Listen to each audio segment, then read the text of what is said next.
Munna gaming squad నుంచి ఇక్కడ 3 kills తో వీళ్ళైతే పైన ఇల్లు మించి అయితే అటాక్ తీసుకుంటున్నారు మనకి Munna squad. The correct time లో నీరు బ్రో నుంచి అటాక్. వైట్ అపోజిట్ లో ఉన్న స్క్వాడ్ ఎవరు? జీటీ గ్రావిటీలో ఎంత మంది వేసారు? ఇంకిద్దరు వేసారు భయ్యో, ఇద్దరినైతే వేసేసారు. ఇంకిద్దరు ఉన్నారు ఇక్కడ, ఇద్దరు ఉన్నారు. జీటీ నందిని అంట, అలాగే జీటీ తేజ. నందిని గారు కూడా అయితే అయిపోయారు. ఇక మిగిలింది తేజ ఒక్కడే ఎంబీజీ లైనప్ నుంచి. Oh my God,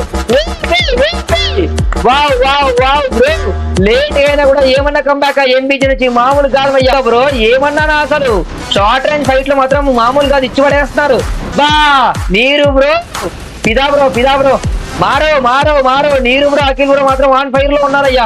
finest player నీరు బ్రో, అండ్ కరెక్ట్ టైం లో అటాకింగ్ తీసుకుంటున్నాడు ప్రెసెంట్ టైం లో ఎంబీజీ నుంచి. ఓపి చూడండి, అద్భుతమైన హెడ్ షాట్ ఫ్రమ్ ఎంబీజీ నీరు నుంచి. 1 versus 4 ఎంబీజీ లేదంటే south sports. Head shot man, wow bro, ఒక తరానికి ఇన్స్పిరేషన్ అని చెప్పి ఎంబీజీ నిజంగా